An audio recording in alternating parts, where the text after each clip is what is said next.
I can tell the Teletubbies Tinky Winky Dipsy and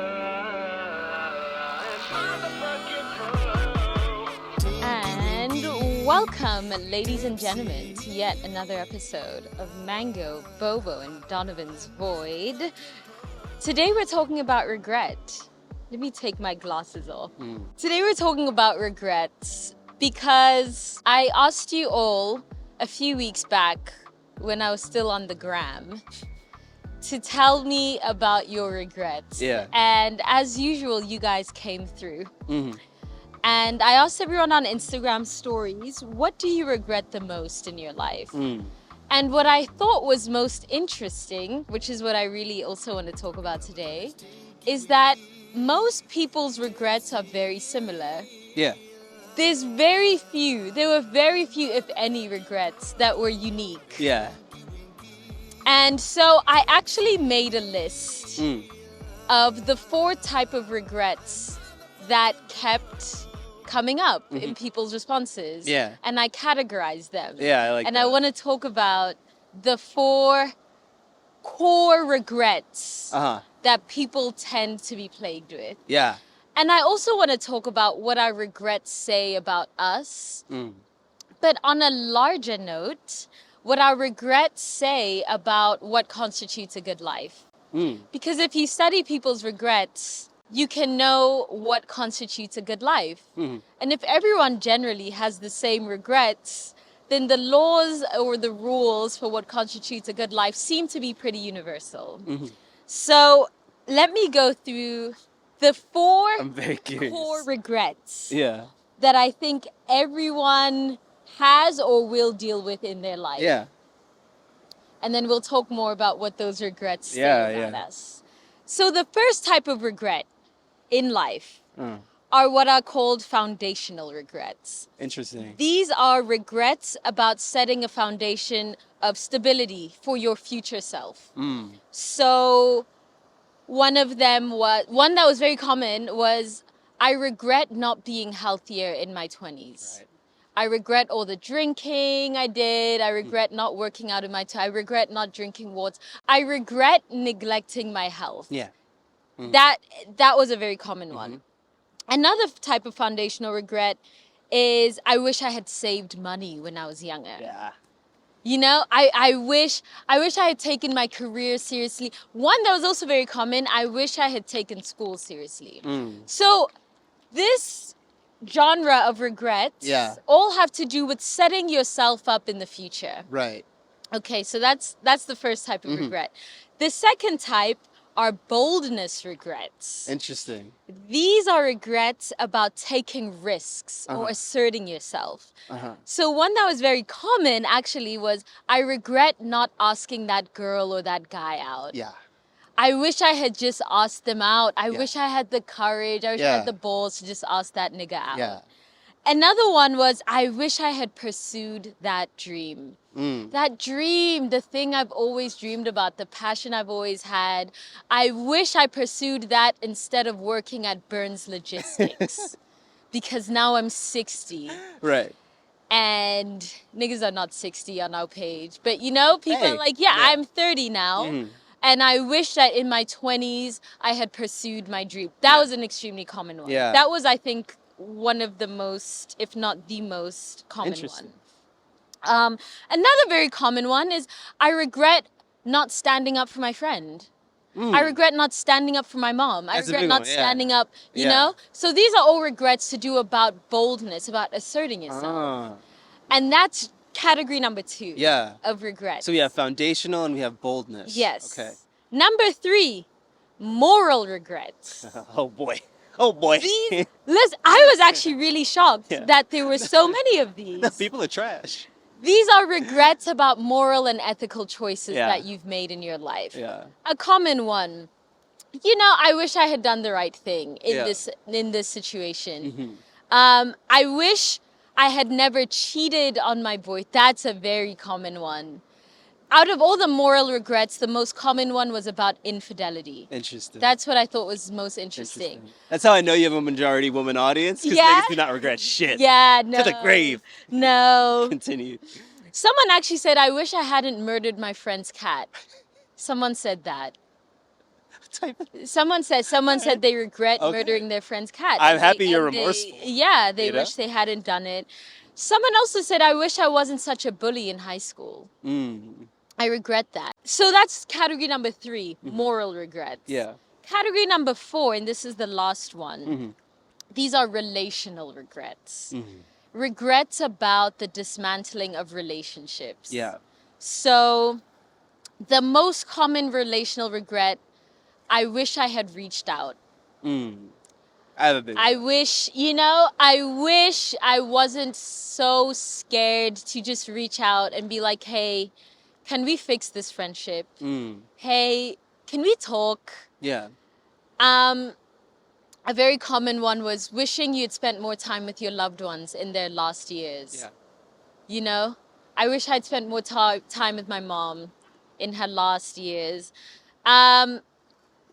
Also, another common one is regrets about taking people for granted. I wish I hadn't taken my boyfriend for granted. I wish I hadn't taken that friend for. What a great friend. Yeah. I regret. So those are sort of the relational regrets. Yeah. You know, regrets about dismantling of relationships.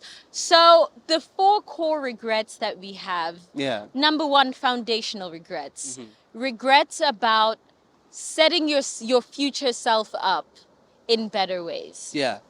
Number 2, boldness regrets. Regrets about a lack of assertiveness. Regrets about a lack of risk taking, of being bold enough to pursue something or do something. Number 3, moral regrets. Regrets about doing bad things, saying bad things. Yeah. About being a bad person. Yeah. You will regret that. And number 4, relational regrets. Yeah. Regrets about the dismantling of our relationships. Regrets about not doing things that we could have done to save relationships, or regrets about doing things that then ruined relationships. Yeah. So those are the 4 core regrets. And from those regrets, we know everything about the human condition. Yeah. We do. Yeah. We know what humans need to live a good life Yeah. by studying those 4 regrets. Yeah. So from those regrets, we know that what do humans need to live a good life, to live a life worth living? One is some sense of stability. Yeah. Some sense of, I can't be 45 and I didn't set myself up in any ways. Yeah. I didn't save any money. I didn't invest any money. I didn't make any money. Yeah. I just ate McDonald's. Yes. Every day I woke up, I ate a Twinkie for breakfast. Yeah. You know, when you don't treat your body well, Yeah. or you don't look out for your future self financially, emotionally, physically, you often regret it in the future. So looking out for your future self, creating a stable foundation, you know, a sense of stability Right. is a core human need.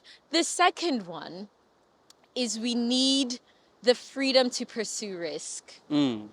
Risk is an important, this was the one that shocked me the most. Risk is an important element of what constitutes a good life. Yeah. People need to do things that, Make them proud of themselves. yeah. People need to have courage to pursue the things that matter to them, to pursue their passions. But risk is an extremely important element in what constitutes a good life. The third one is morals. Yeah. Morals. It turns out ethics and morality, we just need them. Who would have guessed? Who would have guessed? Yeah. Who was it that said virtue is the most important facet of life, is what makes life worth? Is it Aristotle? I think it was. Or was it Socrates? Some old Greek white man said virtue. Yeah. And he made some points. He made some points about virtue. We need to live lives of moral character, or we need to be people of moral character in order to live a good life. Yes. in order to get into bed and sleep, we need moral character. Mm-hmm. And the fourth one is that we need human relationships. Yeah. We need to maintain and nurture our human relationships. Was it Esther Perel who said the quality of your life is entirely dependent on the quality of your relationships? Points were made. Right. Points were made. Yeah.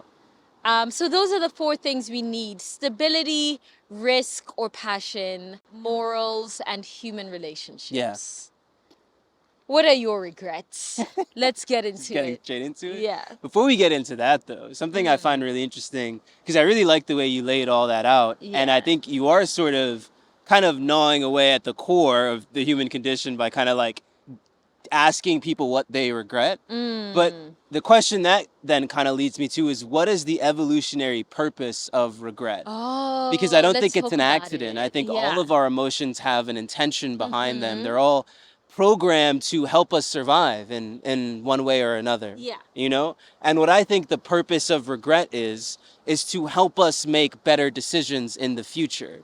You know, I know that Oh, it's very easy to kind of interesting. preach this, like, you know, don't ever have any bad feelings, just think positively about yourself all the Yeah. time. But I don't think that's what we're supposed to do entirely. Yeah, And I think that a no. lot of the emotions we feel, such as regret, are there for like an evolutionary purpose. But once you realize that the purpose of regret is to help you make better decisions in the future, every feeling of regret and shame that isn't leading to changed action is just self-hatred. Oh, talk about it. You Talk know? about it. So Talk about it. in order to maximize that terrible feeling you have, because there's no way to avoid it. Yeah. I forgot who said this. Was it Sasha? You get married, you'll be regretful if you don't get Yes. married. Yeah. There's no avoiding it. So what you have to do is find a way to make that meaningful. And honestly, I deal with my regrets every day. I have regrets in every single one of those categories that you've listed. Yeah. I have foundational regrets. I have Right. boldness. I think we all do. Yeah. Yeah. And something I've been trying to remind myself is that in order to make this meaningful and Yeah. not just drown in a senseless pool of my own self-pity, which by the way is Yeah. narcissism, Yeah. you have to make it mean something. And the only way to make it mean something is, how is this terrible cringe feeling I'm feeling in my gut Yeah. about the way I spent my 20s gonna make a difference in the way I spend my 30s? Yeah. Yeah. And if it doesn't, you're wasting your own time. Yeah. And you're actually wasting like a very valuable, you know, evolutionary psychological mechanism in us Yeah, to kind of yeah. provoke change behavior. Yeah. You know? Yeah. As far as my biggest regrets, you know, I have a lot of foundational regrets about not setting myself up for a life that leads to more stability. But then every time I kind of get lost in thinking about that too much, I realize that that foundational regret was actually just me acting boldly. Right. And Right. if Right. I set right. myself up more foundationally and I got a nice cozy job with Yes. a 401k, and Yeah. I would now be sitting at 27 regretful that I wasn't more bold. Yes. Because I was extremely bold in my early. I wanted you know to what I talk mean? about this. And How- it seems how- as if this sliding thing where when you adjust one, it fucks the other, and when you Yes. adjust the other, it and like, that's when you gotta realize that it's really important to do something about those feelings, because there's no avoiding them. Yes. You know, if Yeah. you're more bold, you'll be regretful that you didn't look out for yourself better. If you prioritize your relationships more, you'll be mad that you didn't set yourself up with a better foundation. Yeah. If you, Yeah. if you're someone of outstanding moral character and you live your life entirely for the benefit of other people, you'll be mad. Yeah. Everything is a give and take. It's a scale. So yeah. you have, that has to lead to action, because there's no point in sitting up at night just mired in your own self-pity. Right. You know, right, you gotta do something with it. As far as my biggest regrets, I think that a lot of us spend way too much time shameful of our regrets related to career and money, and not enough time shameful of our regrets related to our interpersonal relationships. Yeah. You know? Yeah. I yep. think that personally, I need to be more shameful of the way I've treated people than I need to be shameful of the way that maybe I handled my career and stuff, because that's what right. really affects the world in a deeper way. You know, Right, if right. humans were half as filled with shame over the way that they've treated people, over the way like, oh, maybe I didn't make enough money in my 20s. Yeah, yeah. You know? And yeah, I had a lot of relationships where I just wasn't mature enough to handle what was going on. And I Same. ghosted people. And it Same. really, really hurt them. Yeah. And I'm very, very regretful over that. Yeah. You know? Yeah. Like I in my really relate first to that. meaningful relationship, that's what happened. Just because I was just overwhelmed, I was young, and I didn't know how to handle it. And I ended up just ghosting that person, and I think it definitely hurt them. Yeah. And, you know, a lot of times I think maybe we actually avoid the regrets that we know are actually really bad and focus on some of the more minor ones, like not making Yeah. more money or not. Because Yeah. it's actually the relational regrets Yeah. that really haunt you, you know? Absolutely. What are some of your biggest regrets? I think too, the one that sort of crippled me the most are foundational regrets. And I want to talk about the balancing scale that you were talking about how if you do set yourself up, then often you'll find yourself having boldness regrets about not pursuing your passions and Yeah. playing it safe. If you do decide to be bold and pursue your passions and really assert yourself in your life, you'll probably end up with regrets about, not setting yourself up. You'll Right. probably end up with, foundational regrets. And for me, I was extremely bold in my Yeah. young years. Yeah. I moved continents for my dreams. Yeah. I was 17, like alone in a foreign country. Like I was like doing all this shit for my dream. Yeah. Which in hindsight, I'm like, was that even your dream? But that's another story. Yeah. But I was extremely bold, and I think last year, I'd say maybe 2021 and 2022, my decisions of boldness really caught up to me because I'm like, shit, I'm in my late 20s and I don't really have anything financial to show for it. I don't even have a driver's license, you know? But I also have zero regrets about boldness. I truly pursued every single dream I had. Yeah. And I also feel I've lived a very full life, and I'm only 30. For me, what I've learned about regret is that I think what regret is supposed to do, I think it's also supposed to teach you about balance. Yeah. And just sort of the Taoist idea of that the right path is in the middle. It's the middle way. And I find that oftentimes regrets are about living life in really extreme ways. Yeah. So I didn't set myself up at all. Yeah. Because I wanted to go study in Los Angeles. Yeah. And then I wanted to go be in New York, and I wanted to be Anna Wintour, and I wanted to be, I just like did all of these things. And in doing that, I forgot to also just be a practical bitch. Right. Like you can pursue your passions, but also just be a practical bitch. Yeah. I didn't have to be that. I didn't have to move out at 17. Yeah. I didn't have Yeah. to move to foreign countries by myself. I didn't have to.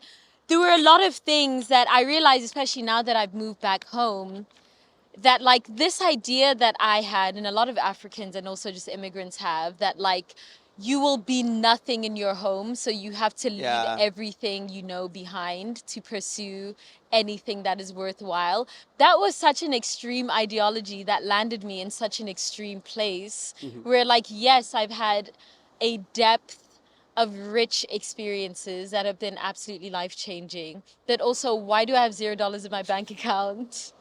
And I'm 28. That was me. And and I don't have a driving license, and I have no discernible direction. It's like it didn't have to be that. And I think what regrets teach us is your job doesn't have to be your number one. Like life isn't about just the pursuit of passions.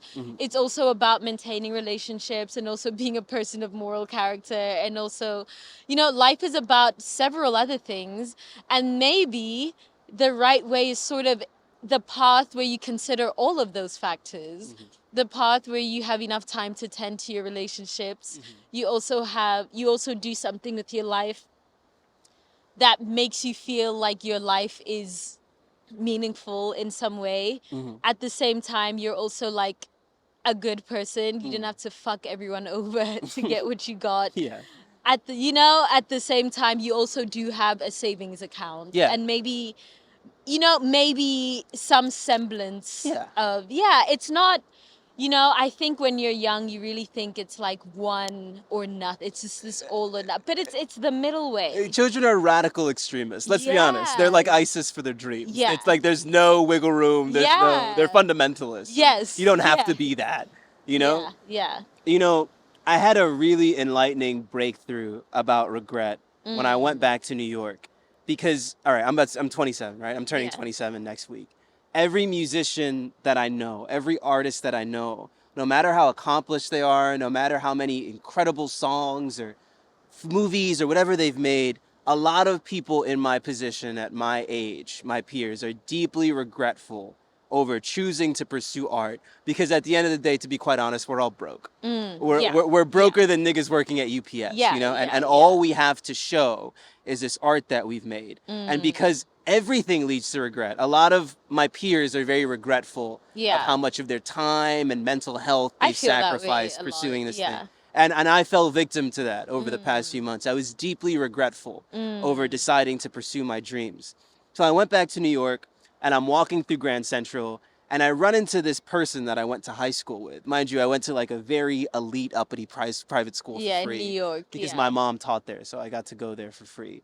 And I ran into this guy named Nick Wexler. So I was trying to come up with a fake name. Yeah. His name is He- Nick Wexler. Yeah. Let's yeah. not, all right. He's not going to hear this. Yeah, you know what I mean? And he now works for BlackRock. And let's say like, and to be conservative, he Yeah. probably makes about $500,000 a year. Right. So I run into him in Grand Central and we're talking and I realized how obsessed he is with my life because he follows me on Instagram. He sees that I live in South Africa. He's a fan of my music. Yeah. He sees that I live this free life where I don't That have, you're an artist. you know, all of the weight of working for a quite honestly evil financial institution that's Yeah. ruining the entire world. And we're having this conversation and I noticed that he's far more interested in my life than I am in his. And on paper, he has everything that I want. Yeah. He has a $400,000 a year salary. Yeah. He has endless financial stability. Yeah. He can buy a house. He can, but I saw in his eyes that he was unhappy. And it was That really he was funny. regretful. Yeah. Because at the time I didn't know he worked at BlackRock, and I asked where he worked, and he goes, "Oh, I just work at that building over there." And I saw the shame. I saw the Yeah. shame in his eyes. I saw how regretful he was and how much he felt like he was wasting his life. And this is probably a guy who has $5 million sitting in the bank account. Yeah. But he's looking at my broke ass. Well, he with has more envy. regrets than you. So he has moral regrets, right? 'Cause Right, he works right, at BlackRock. right. So let's unpack his Yeah, regrets. yeah, that's a good point. Number one, he has moral regrets. Yeah. He works at BlackRock. He knows he's the problem. Right. He cannot get into bed and sleep. Number two, he has boldness regrets. He took the easy path. Right. It's easy to get a cushy job at Yeah. BlackRock that you know guarantees you financial stability. Yeah. It guarantees you structure. So he has boldness regrets. Number two, he has regrets about not pursuing a life that would be even an inch more interesting than what his current life is. Number three, he has relational regrets. Right.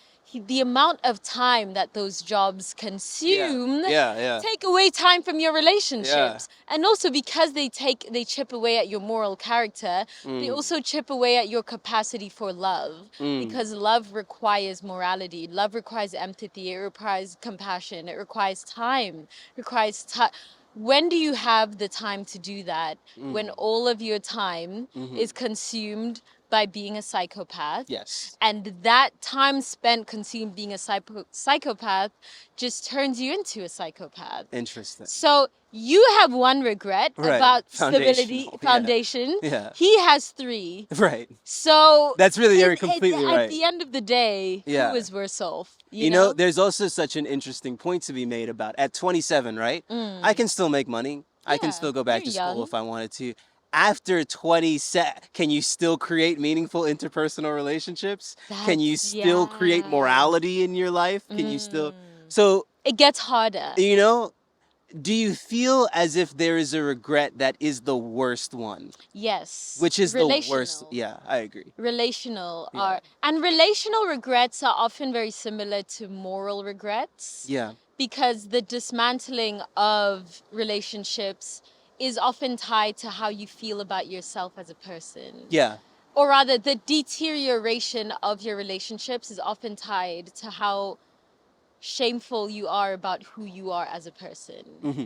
And oftentimes people who have relational regrets also have moral regrets. Right. Because your relationships broke down because of who you were becoming as a person. And it's sad that, you know, I just listed the regrets in no particular order, but it's sad that we are not given a handbook when we come into this life. Well, okay, not to interrupt, but Yeah. listening to you talk, I was just thinking it's really dark because we are given a handbook, and that handbook leads you to having moral and relational regrets. When you just do what capitalism tells you to, like when you play it safe, when you do the responsible thing, Yeah. what really happens is you just end up with relational and moral regrets. So it's like when, I don't know, let's say you're like a young woman, you're doing what people tell you to do, you go to school first, you get the job, you put in 5 years in the field, and then you finally get, now you're in your late 20s, early 30s, you haven't really established any meaningful relationships yet. Right. So when you just kind of do what you're supposed to, Yeah. what they're really saying is set yourself a good foundation, which your good foundation is really our good foundation as Yes, far as the yeah. people who benefit from Yep, this. yep. Be bold, but only in a way that is to get money. Yes. You know what I yeah. mean? Don't be bold for love. Don't be bold for love. Yeah. Don't be bold for morality. Yeah, And yeah. you'll have those two, and you won't have love, you won't have relationships, and Yeah. you won't have morality. But the system is not all Yeah. set up equally. Mango, I'm trying to work. The system is not all set up equally. No, she's saying you're spitting. She's acknowledging. She's like, yeah. They're guiding you towards a specific direction. Yeah. And if you disagree with that, Yeah. because I disagree, right? That's the I thing, think same. morality and relationships are most important. Yeah. Which is why I don't know if I can really be too hard on myself. Because although the world is telling me that I chose the wrong ones, I think I chose the right ones. Yeah. I'd Yeah. much rather be broke in a loving relationship than rich without one. Yeah. Yeah. And I'd much yeah. rather have a terrible foundation than stay up at night because I'm kicking Yeah. Puerto Rican women out of their homes. So here's the trap, right? And I feel you need to do a lot of inner work to be able to dodge this trap. Because I do think it's a trap. Yeah. When you, as you say, right, don't just do what they tell you to do. Like, actually do what makes sense, which is like prioritizing your human relationships, your moral character. You know, actually do that. You will then find yourself in a position where you're in a loving relationship and you live a morally upstanding life, but you are broke. And then you'll Drag me, by find the way. yourself. No, this is me. I'm talking about us. This is us. And then you'll find yourself, even though you're so fortunate to be in a loving relationship Yeah. and to be like a person of good moral character, Yeah. you will find yourself, and also to have like made so many risks in your life, Yeah. you know, like you really ticked off all three of the moral boldness / risk and relational regrets. You really like handled those. And the cost of that was you now have stability regrets, which is that you're broke. And you are you end up being so consumed with your brokenness that you forget that you have three other things. Right. Exactly. You have a life where you are bold enough and are courageous enough to take risks and pursue your passions. You have healthy, loving relationships. You like who you are. Yeah. You get into bed and you're like, today I was a good person. Hell yeah. You have those three things and you forget because you don't have one thing. Right. Yeah. And it's the money. And that forgetting, that because this is where it gets really dangerous. Yeah. When you're in the phase of forgetting that you have those three things because you're so consumed by being broke, Yeah. this is where most people give up the three things they have. Yeah. To get one. To get one. Yeah. Exactly. Because capitalism will convince you of Yeah. that. Capitalism will tell you, bitch, fuck your moms. Fuck that nigga. How many times have we heard that in the entertainment industry? Fuck a nigga, I'm about a bag. Yeah. How many times have we heard Lil Kim, Nicki Yeah. Minaj? Yeah. I don't chase bitches, I chase money. Right. How many times? What's love? By the got way, to that's do gonna with be my it? whole swag. Fuck money. I chase bitches, nigga. Yeah. Everything for the yeah. Yeah. That's gonna be my new swag. How many times are we bombarded with this message of Yeah. like, fuck love, chase a bag? Yeah. that is the Gen Z millennial Yes. just Yes. thesis on life. Yeah. Fuck love, chase a bag. Yeah. How many times is that shoved down our throat? How many times are we convinced to let our physical health deteriorate in the pursuit of money? Mm-hmm. How many times does Gary Vee tell you, you're in your 20s now, Yeah. you can sleep when you're 30, bitch? Yeah. How many times are you told to sacrifice your health so that you could get a bag? Yeah. How many times, Yeah. are you told to sacrifice your moral character for a bag? Yeah. How many times are you told? But I Morals don't pay the bills. I think the reason they were able to pull off, she's so annoying. She's such a bad person. She has no moral character. I can't believe she takes all the money from this. She literally ruthless capitalist. This is why, running into that high school friend who works at BlackRock now was so enlightening to me. Yeah. Because I finally accepted that. Because a lot of this endless quest to just get the one thing you can't have is rooted in this very kind of dogmatic liberal propaganda that you can have everything. Yeah. Which isn't true, but we're told that at such a young age. Yeah. That's what makes us feel like such failures when we don't have one. Because we're truly taught that you can have everything. And there's so many fake icons that position themselves as if they do. Everything. There's Beyonce who's I'm a fucking superstar and I'm a mom. Yeah. And I'm it's bitch, no, you're No. not. You are not raising any kids. Yeah, and I think that because we've been presented with so many of these false idols that position themselves as gods, because that's what it is to have everything. It's to be no human has everything. We were tricked into believing that's possible. Yeah. And if we were raised in a world where everyone was quite honestly just being completely frank and going, listen, I don't have love. Yeah. I have a yacht and my wife hates me. Yes. And every time I try to have sex, she actively does a gagging gesture. No one has everything. Yeah. But I think if we were in a more transparent world, we'd all feel far less bad about ourselves. When I was looking into my friend who works at BlackRock's eyes, I saw that. Yeah. And that look kind of liberated me in this way. Yeah. Because it's oh, I forgot that you can have a $400,000 a year salary and still have be nothing steeped else. in shame and regret. Yeah. I thought that was nothing uniquely else. a broke thing, but Yeah. apparently it's not. No, yeah. You know what I mean? And I think that we should all find liberation in that. We should all find liberation in the fact that nobody has everything. It's in fact just the people that chose foundation and quasi-boldness that have this cultural ability to position themselves as the correct ones. Yeah, yeah. But there's nothing objective about it. It's just that that's Yeah. what benefits the system at large. It's I not what also- benefits you. We need to question this idea that pursuing your passion in your career is bold, but pursuing love isn't. There's so much more risk inherent in love than there is in any career. To put your heart on the line for someone else has so much more risk than to get a job that someone told you you would really like. It's really interesting. I was talking to my friend because, a lot of my male friends my age are extremely, extremely pessimistic about love. They've just kind of given up on it. Yeah. But then you'll talk to them about business and they'll be so positive and gung-ho. People have this mentality of abundance and fighting through failure, but only when it comes to their job. Yeah. One woman will break their heart Yeah. and they'll just completely swear them off for the Yes. rest of their lives. Yeah. It's Yeah. we only have courage when it comes to monetary things. And maybe it's because monetary things don't require that much courage. Exactly. Maybe if we're being honest with ourselves, Right. the white boy who went to the expensive private school in New York didn't really have to take that much of No. a risk to get the job he was gonna get anyway because his dad owns Yes. BlackRock. Yeah. Maybe that's not a risk. Yeah. And maybe you tell yourself that's a risk to keep yourself from confronting the fact that you've never done anything of meaning or value ever since you were alive. Right. Right. You know? Yeah. Maybe that's why we define career milestones as risks, but Yeah. we don't define.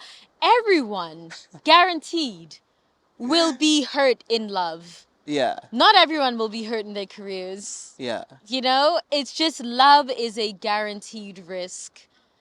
And it's just it's actually more abundant Why than do you any career path or any man-made construct ever. Why do you think people chose money over love? It's a very like simple, almost like stupid question, but like why do you think people chose that?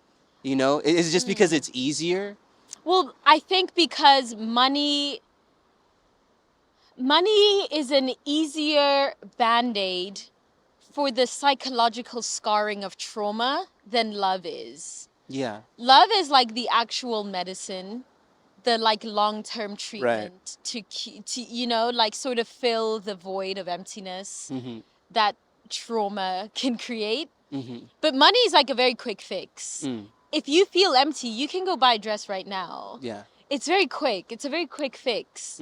If you feel empty and really what you need is a loving relationship, a community of people that you love, community of people who love you to feel loved, you have to like actually roll up your sleeves, look yourself in the mirror, confront your demons, sit with yourself, go inside, learn to ignore all your thoughts, get to know who you are, get to learn how to be guided by the voice of who you are as opposed to the voice of your thoughts and all other external stimuli. And then you have to then muster up the courage, go outside of your house, go open your mouth and speak to someone and take the risk that that someone might not even like you, and then get up tomorrow the next day and do that shit again. And then even when it works, you have to confront the trauma of being attached to this thing that you love so much being permanent. You have to then accept that this thing, this person that I love so much isn't owed to me. They are not my possession. This thing doesn't have to be permanent. This thing probably won't be permanent. And you have to confront that and you have to live with that. And that's, you know, all the things you sort of need to do to like garner love in your life. But to get like money or a material good, you just kind of have to like go down the store and buy a dress. Right. So it's just easier. You know, it's really interesting. I have this other friend, very close friend of mine. He grew up very poor in Virginia, and now he finally has his first pretty like good paying job in the arts in New York. And he's very proud of himself because, you know, he worked very hard and he's happy that he came from this small town and he's like made it in the big city. And he had this girlfriend he really loved, but they ended up kind of breaking up because he felt like he wanted to like use his new superpowers. He now has this cool job and this cool apartment. And I was talking to him and I was asking him like, okay, which one do you think you would regret more? Would you regret losing this woman that you love forever and getting to say that like you did it up in your 20s when you were a cool bachelor? Yeah, for 7 months. Or which, right, exactly. And then I could tell that question kind of triggered him because, you know, he had never really considered. Right. Yeah. And then he proceeded to start singing a Future song that goes, I know I'm gonna get my bitch back. Ooh. And as I talked to him recently, apparently like she's actually done with him now. Yeah, like he didn't get his bitch back. Yeah. Surprise! Yeah. He didn't get his, you know? And I can tell he's like soaking in regret. Like I can tell like it really bothers him. Because I think that with love, we always think it's gonna be there. Yeah. And the you take truth it for is that granted. money will always be there far more than love will. That's the Because thing. when it comes to my friend and his girlfriend, it's like she was with him when he was a broke, dusty nigga in Virginia. She was with him the entire time. It's very hard to find that as a man, and I'd presume as a woman, once you're already successful. Yeah. You know, Yeah. he can now go out and trick on girls and they'll love him for who he is. But as far as that opportunity to be with someone who loved you when you were a complete nobody, Yeah. that Yeah. now actually kind of doesn't exist anymore. Yeah. And for some reason, that's the thing we always think we can take for granted. Yeah. You know what I mean? Yeah. As far as like being a bachelor and being, honestly, you kind of have that as a man until you're like in your 50s. Yeah. You can Yeah. go be a thought community dick Yeah. basically until you drop dead. Yeah. What is very hard to recreate is that foundational thing, that person who was with you when you were a nobody. Yeah. But that's the thing that he took for granted. I'm not trying to drag him. I think this is the thing a lot of people do. Yeah. They cherish their youth. They cherish money. They cherish opportunity because they think that's the scarce thing. Yeah. When quite honestly, opportunity can kind of only increase with age sometimes. Yeah. It's Yeah. like you get smarter, you get more experience in your field, people trust you more. Yeah. You can still get a good paying job at Yeah. 35. Also, money is very arbitrary. You could just stumble upon it. You could stumble upon it. You Yeah. know? It's It's not that what's deep. I've never met a nigga that just after a certain age stumbled upon like true meaningful love. Of Yeah. course it happens, but Yeah. I actually know far more people that have stumbled into money. Yeah. So Yeah. it's got to be a complete, all-encompassing propaganda that's convincing people of this. Because the Yeah. confidence to which she was Yeah. like, she will always be there. By the way, it's funny because that Future line is so ironic because Future never got his bitch back. Yeah. Yeah. You know what I mean? Yeah. We just have this assumption that it's always going to be there, and that's Yeah. not true. Yeah. You know? We often equate risk with capitalism and not really with anything else, because the underlying assumption of our society is that capitalism is the only thing of value and therefore it's the only thing worth risking for. Yeah. Yeah, exactly. And yeah, because like anything, the only things worth taking a risk for are things that are of value. And if no one ever teaches you that love is valuable, you will never value it, or you'll learn the hard way. But then people get money, and what do they spend it on? They spend it on trying to recreate love. Yeah. You know what I Or mean? admiration. Yeah. Yeah.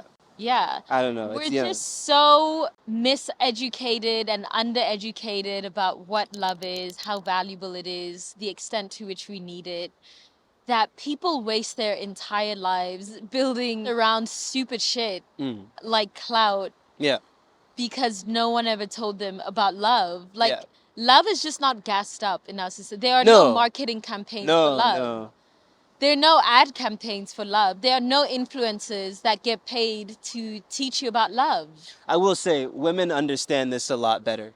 You think so? Yeah. I don't think so. I mean, of course, it's getting worse because my theory for the past few episodes has been like gender's getting flattened. Yeah. So like we're all becoming virtually like narcissistic men. Yeah. Like that's kind of but women take inventory of that in a way that men don't. I know that's very, anecdotal, whatever, but Yeah. I don't, it's like you were saying, like, let's even take like bell hooks, for example. Yeah. Like who mostly reads bell hooks books? Women, because I they get what you value mean. love. Yeah. They want to Yeah. understand it. They want to get better at it. Right. It's a uniquely kind of male affliction, and now also kind of an affliction that's affecting women now that they're trying to be men, of just like not valuing how difficult love is, how much maintenance love takes, how love is something to be studied and practiced Yeah.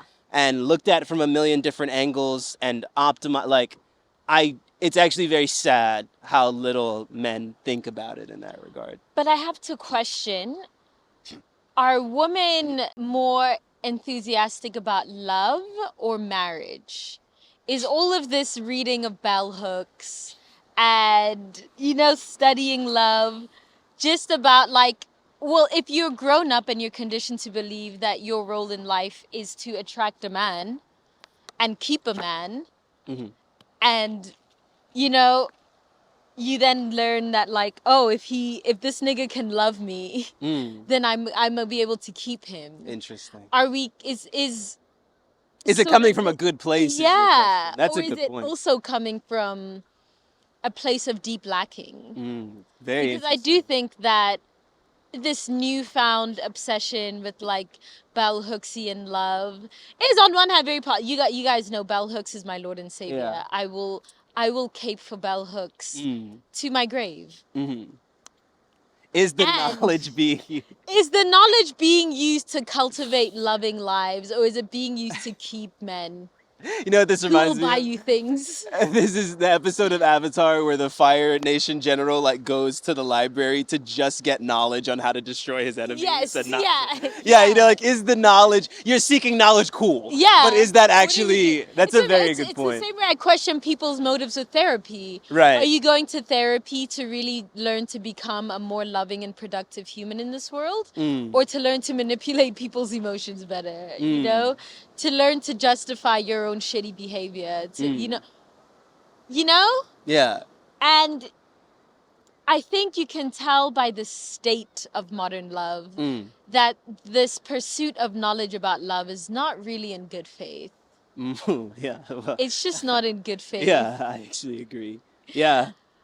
And you can also tell by there are just more Andrew Tates than there are bell hooks. There's kind of only one bell hooks and she's dead. Yeah. There's a lot of Andrew Tates. Yeah. The sort of like enemies of love, Do you think deep down a lot of people just feel incapable of love, but they still feel capable of making money? I don't know. I talk to that's people interesting. and they speak about themselves as if they're paraplegics when it comes to like they speak Why? about themselves as if they can't do it. They speak about themselves as if like I was saying, like people speak about their past like a Greek tragedy. Yeah. They speak about themselves as if because someone broke my heart 14 years ago, I cannot do it I am now anymore. I'm like a fucking Iraq veteran with no legs. Yeah. Like they speak about and Yeah. I wonder if that's truly just because it's far more difficult and they're just kind of scared. You know what I mean? But people will swear to God that they're just incapable of love at this point. And that's a very unique thing. I don't think our parents felt this way. Yeah. I don't think, and I think a lot of that is actually because people think they can have it all, kind of back to the regrets thing. They expected it to be perfect, and when it wasn't, they just assumed that it was non-existent. But something not being able to be completely perfectly optimized doesn't mean that it can't exist at all. Yeah, yeah. You know? It's again about the middle way. Yeah, I think there's a lot of like fear around love in our generation. Yeah. I also think that sometimes it's pride that looks like, and pride and fear are kind of the same thing. Yeah. And what our generation is really lacking is humility, because you can't be prideful and have love. Yeah. People think, this was also in an episode of Avatar when Uncle Iroh was like, people think pride is the antidote to shame when really humility is. And I feel that way about love, whereas like people think that pride is like the shield that keeps you from heartbreak, but actually it's love. Yeah. Like pride doesn't make heartbreak any easier. If anything, it makes it so much harder. Love, on the other hand, makes it way easier and also makes you more resilient to future heartbreaks because they're coming. Yeah.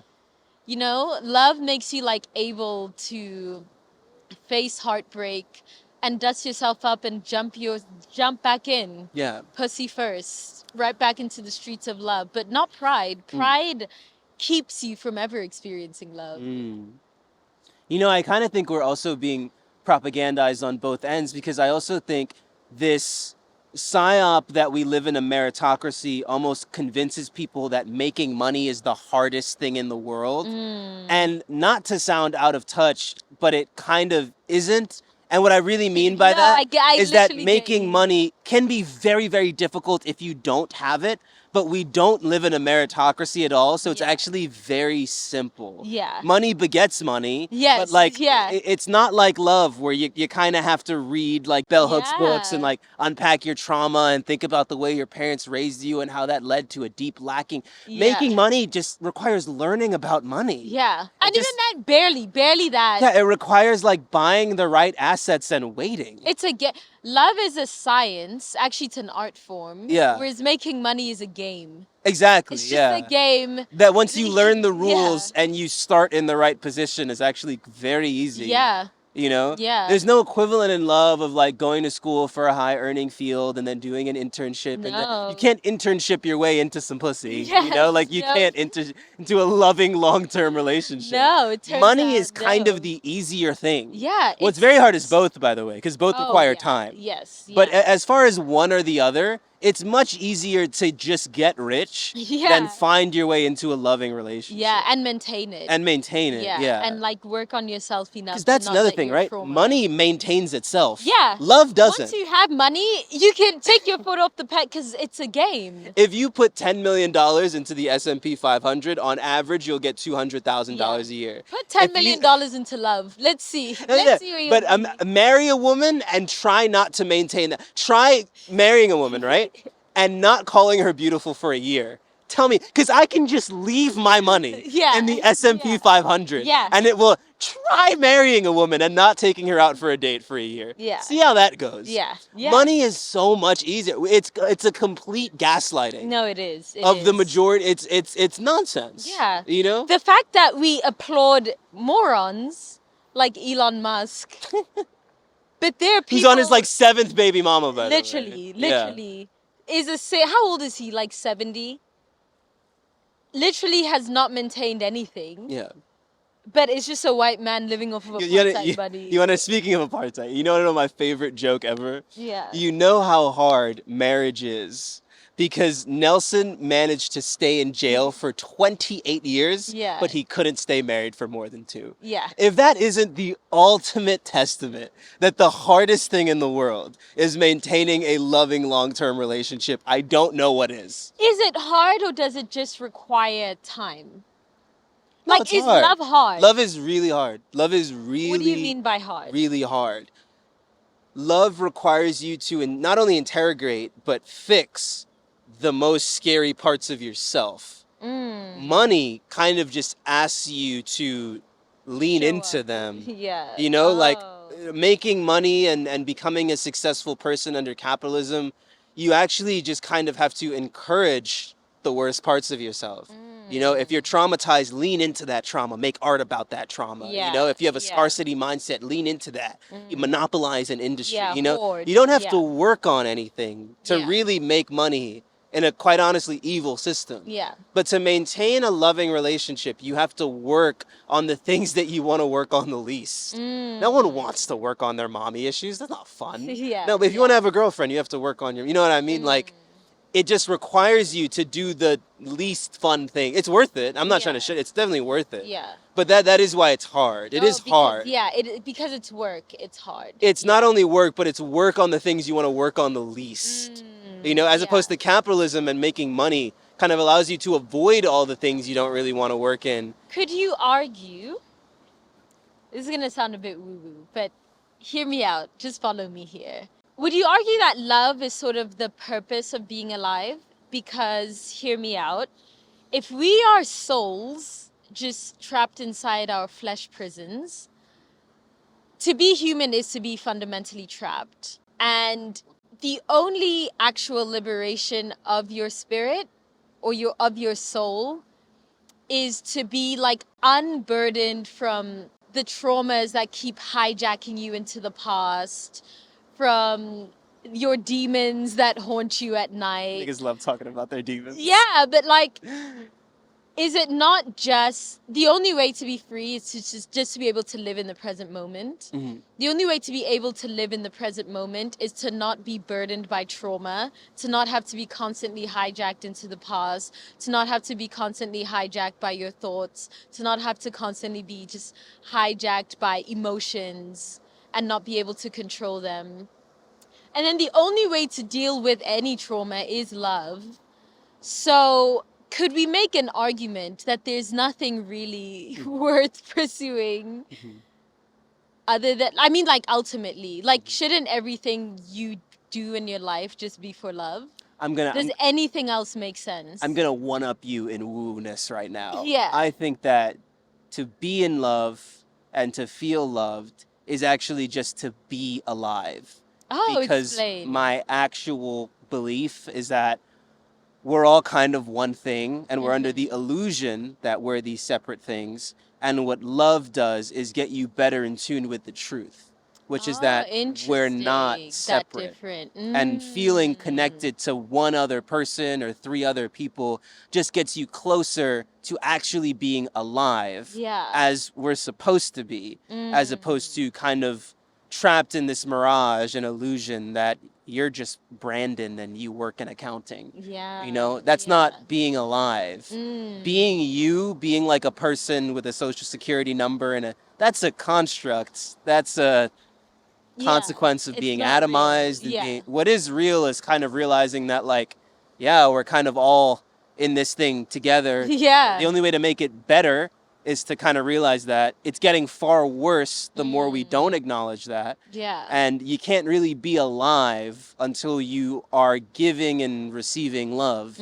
Everything else is kind of an illusion because you Yeah. don't matter on an individual level. Yeah. You know, Yeah. and nothing is fulfilling on an individual level. You can accomplish things as an individual, but they never feel good. Yeah. It's why so many successful people are miserable. Yeah. Because you only feel alive when you feel connected to other people. You know, like that's what makes accomplishing a dream feel good, when you're with the Yeah. same people that were with you in the basement. It's what I was saying about with my friend and his girlfriend, where it's like, as he advances in his career, It's going to feel less good because he Yeah. doesn't have the woman that was with him in the basement in Virginia. You know, like that's what makes you feel alive. Right. So you can achieve things by yourself, but good luck feeling fulfilled in that, Yeah. you know? Could we make the argument that all regrets at the end of the day are in some way or other a failure to dedicate your life to pursuing love? Absolutely. That's a great way to say it too. Yeah. Yeah. That's pretty much all it is. Anytime your eye isn't on the ball of love, you will end up with more regrets. Yeah. And I think even if you do pursue love, you'll have regrets. Absolutely. But then at the end of your life, those regrets fade away. Yeah. Yeah. Because you have the ultimate thing, which was just love. Yeah. And that, yeah. No, absolutely. So there we have it. Love and regret. Yeah, I'm very curious out of those 4 categories. I want people to comment like which one they have the worst, which ones they don't have, and why. Yeah. That's very interesting sorting them in that way. I'm very curious what people think. No, same here. So let us know, what are your regrets and why?